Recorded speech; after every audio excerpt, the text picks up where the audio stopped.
Salve pessoal, sejam bem-vindos a mais um Pod Raiz. Hoje nós vamos falar sobre tromboembolismo pulmonar, sobre TEP. Meu nome é Leonardo Goltara, está aqui comigo a super Luísa Brown. Sejam bem-vindos e vamos tirar algumas caraminholas da cabeça sobre essa enfermidade que é muito comum. TEP, quão comum é TEP, Luísa?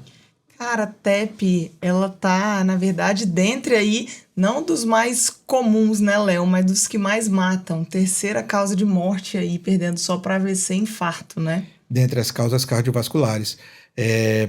TEP é uma doencinha que tem um espectro amplo. Enjoado, né, Léo? Enjoado. Eu acho que você falou a palavra, Lu. Enjoado. Que as pessoas pensam em TEP às vezes para qualquer coisa e às vezes deixam de pensar em TEP como diagnóstico diferencial. A gente tem uma preocupação grande com isso. Mas tem um perfil de pacientes que costumam fazer mais TEP, né, Lu? O que você destacaria para a gente como fatores de risco para tromboembolismo pulmonar? Cara, Léo, existem fatores aí hereditários e existem fatores adquiridos, que eu acho que são os que mais importam para a gente na emergência, né? E lembrar também que o emergencista às vezes lida com um paciente sem história, né? Então, assim, se a gente puder, né, investigar a história desse paciente, eu acho que vários fatores de riscos aí, incluindo história prévia de TVP, né, de trombose venosa profunda, história prévia de outras afecções que envolvem, por exemplo, o próprio AVC é um fator de risco, tabagismo, paciente que usa anticoncepcional, né, as mulheres, então isso, trauma muito comum, imobilização desses pacientes prolongado, né? Trauma e pós-trauma, né? O paciente Exato. do trauma e o paciente que foi operado do trauma ficou lá, quebrou o fêmur, ficou lá na... Engessado, aquele monte de dia, paciente que teve internação recente, né, com imobilismo. Neoplasias são um fator significativo pra caramba sobre... Principalmente em tratamento, né? Sobre TEP, porque elas geram o tal da estados de hipercoagulabilidade. Coagulabilidade. Status de hipercoagulabilidade. Status de hipercoagulabilidade. Faz o meme. Tá. Então, assim, neoplasias, tudo que gera uma hipercoagulação, agora eu não vou cair na pegadinha, tudo que gera uma hipercoagulação, tudo que gera imobilidade é um grande fator de risco para TEP, além dos fatores inatos, como idade, enfim. Faz parte da tríade, né? A famosa tríade de Virchow lá, né? Exatamente. Lesão endotelial, hipercoagulabilidade, estase sanguínea. Exato. Adora cair em prova. É isso. Então, esses eu acho que são os principais fatores de risco, os mais comuns que a gente tem. E como é que esse paciente se apresenta pra gente, Léo? Já que é uma gama de apresentações aí. A gente falava isso antes aqui de começar a gravação. TEP, gente, é uma doença que pode ser assintomática. Absolutamente assintomática. E pode ser fatal. Tipo... Chegou parado, você vai reanimar, não tem história para nada, e às vezes você nunca vai descobrir que ele morreu de TEP. Calculem comigo, se ela pode ser desde assintomática até fatal, qualquer sintoma e qualquer quadro clínico aqui no meio pode ser TEP. Dispneia pode ser TEP? Pode. Hemoptise pode ser TEP? Pode. Dispneia súbita? Também. Dispneia não súbita pode ser TEP? Pode. Dor torácica pode ser TEP? Pode. Desconforto precordial pode ser TEP? Perna inchada pode ser TEP? Pode. Porque tem uma trombose venosa profunda, pode ser TEP. É uma doencinha, assim, pra pirar a cabeça da gente. Porque pode ser tudo. Hipotensão pode ser TEP? Pode ser TEP. Hipotensão, dispneia, dor torácica. Como eu dizia, de assintomático a PCR... Passando por qualquer coisa no meio do caminho, dor pleurítica, hemoptise, tosse pode ser TEP, mesmo tosse sem sangue, mesmo tosse sem hemoptise, tudo pode ser TEP. Então a gente precisa ter um alto grau de suspeição, né, nos pacientes que têm aqueles fatores de risco que a gente dizia, né, de cirurgia, neoplasia, obesidade, idade, uso de estrogênio, de anticoncepcional, tabagismo. Nesses pacientes que têm fator de risco, a gente precisa ter um alto grau de suspeição quando o paciente apresenta um quadro clínico esquisito para a gente pensar em TEP e, pensando em TEP, poder diagnosticar e tratar. Acho que um dos principais, né, Léo, é a dispneia súbita, né? Acho que esse seria, se a gente pudesse selecionar uma dispneia súbita, eu acho que chamaria atenção. Minha atenção. Esse é o clássico, até para cair nas provas de residência, por aí afora, né?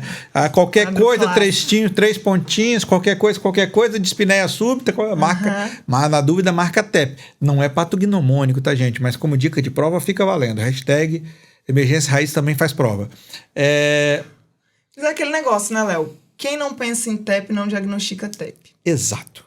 Então, assim, se a gente pensou em TEP, Léo, chegou no meu pronto-socorro por algum motivo, 3 pontinhos, dispneia súbita, pensei em TEP. Tem algum exame, algo que eu possa fazer assim de imediato para esse paciente? O que eu preciso pensar? Esse paciente que chega no pronto-socorro e que você pensa TEP, via de regra você pensa TEP, ou porque tem uma história muito típica de TEP, dispneia súbita, hemoptise, dor pleurítica. Isso é bem típico.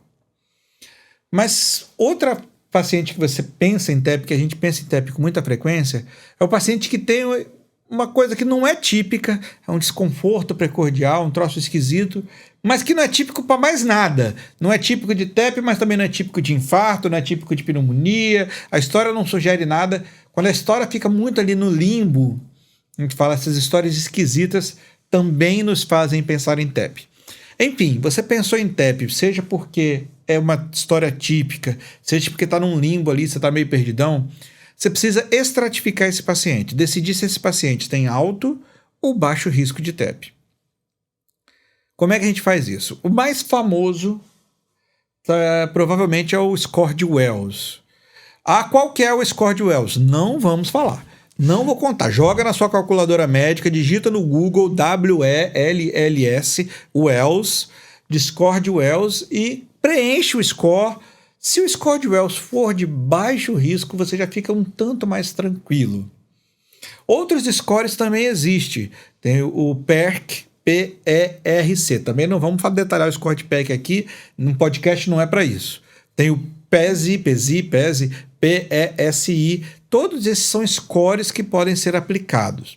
A gente falar um pouquinho mais só do PERC e do Wells. O score de Wells de baixo risco em si não te autoriza, Lu, a você liberar o paciente.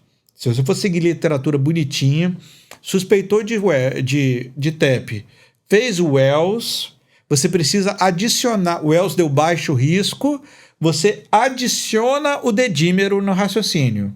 Se o dedímero também vier normal, você descarta TEP. Dedímero normal com score de Wells de baixo risco, descarta TEP.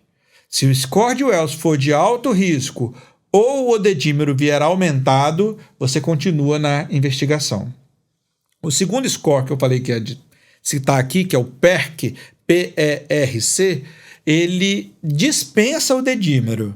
Se ele for de baixo risco, você está autorizado a descartar TEP. Ele, se for de alto, médio ou alto risco, você prossegue a investigação. E aí a gente prossegue a investigação. Então, Léo, como é que a gente prossegue essa investigação? Para prosseguir a investigação do TEP nesses pacientes que tem alguma coisa alterada, um ELS alterado, ou um PERC alterado, ou um dedímero alterado, não tem nenhum assim, pode usar raio-x? Pode, ajuda, mas não resolve o seu problema, não dá diagnóstico. Pode usar ultrassom point of care? Pode, ajuda. Resolve o seu diagnóstico? Eventualmente vai resolver, não é nem fazendo ultrassom do pulmão, é fazendo ultrassom das pernas se você achar uma TVP. Ali ajuda muito. Se você tem um paciente com score elevado e você confirma uma trombose venosa profunda nas pernas, beleza, está fechado o TEP.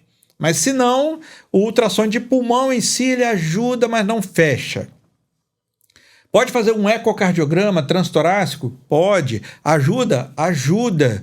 Confirma? Não confirma, mas eventualmente pode ter uma insuficiência de ventrículo direito, você pode ter um corpo pulmonar agudo, né? No raio-x simples, você pode ter ali uma corcova de Hampton, né? Um infarto pulmonar. Um infarto pulmonar, mas nada disso resolve. O que resolve... Eletro, Léo, eletro. Eletro pode... O eletro, um copo d'água não se nega para ninguém. Pode fazer o eletro? Pode, deve. Na dúvida, sempre faz o eletro. Ajuda? Ajuda. Resolve? Não resolve. A alteração mais comum que todo mundo lembra é o tal do S1Q3T3. Que não é a mais comum. Exatamente. A mais comum é ataque sinusal, né, Léo? É ataque sinusal. Então, o eletro que mostra um ataque sinusal ajuda? Ajuda. Mas ataque sinusal é um troço inespecífico. Pode não... ser de qualquer paciente que estiver no corredor sentado ali. Se você estiver perto de Louisa Brown...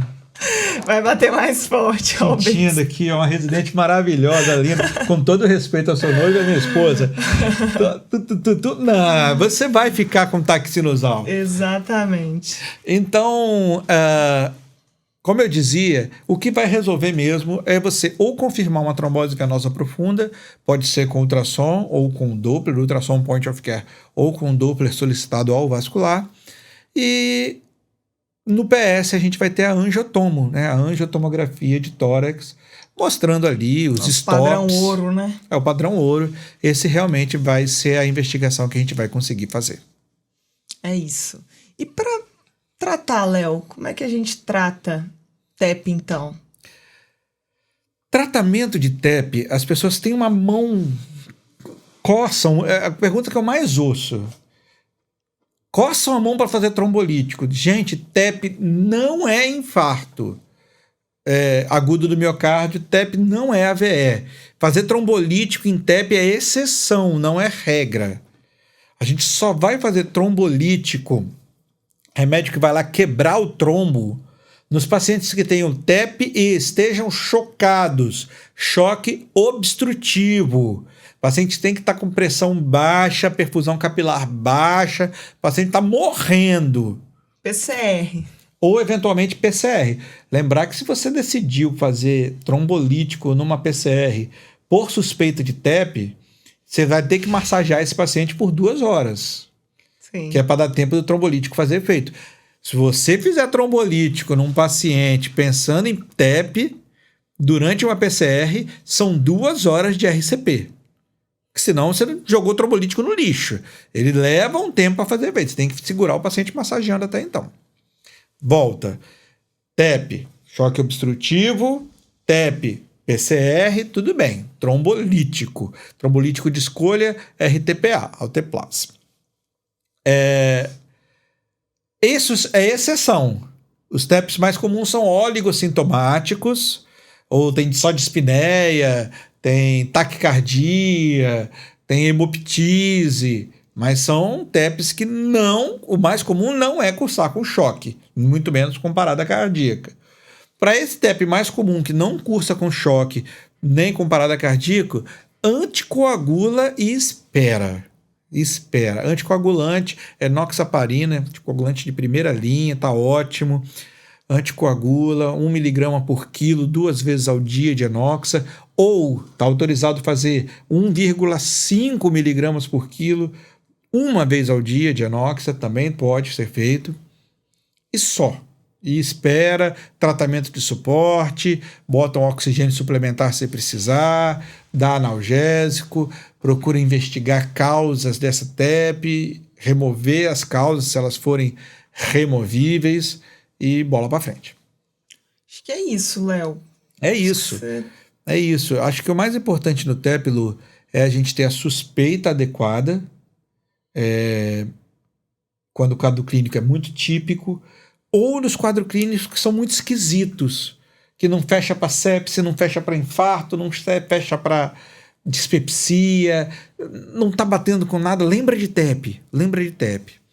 E suspeitando, saber que a confirmação mesmo é achar a trombose, seja na perna, através de um Doppler ou de um POCUS, seja no pulmão, através de uma angiotomo. Outros exames são indiretos e não resolvem o seu problema, não descartam nem confirmam. Então a gente precisa estar atento quanto a isso. Essa doença que é tão prevalente, tão confusa na cabeça de todo mundo, mas tão importante também, porque tem muita morbimortalidade envolvida. Perfeito, Léo. É isso. Pessoal, precisando da gente, chamem, mandem mensagens para @LuizaBrown. E @Emergência Raiz. Vai ser um prazer sempre atender vocês. Aqui a gente procura sempre descomplicar as paradas e ensinar emergências do zero. Eu vejo vocês no próximo episódio. Tamo junto, gente. Tchau, tchau.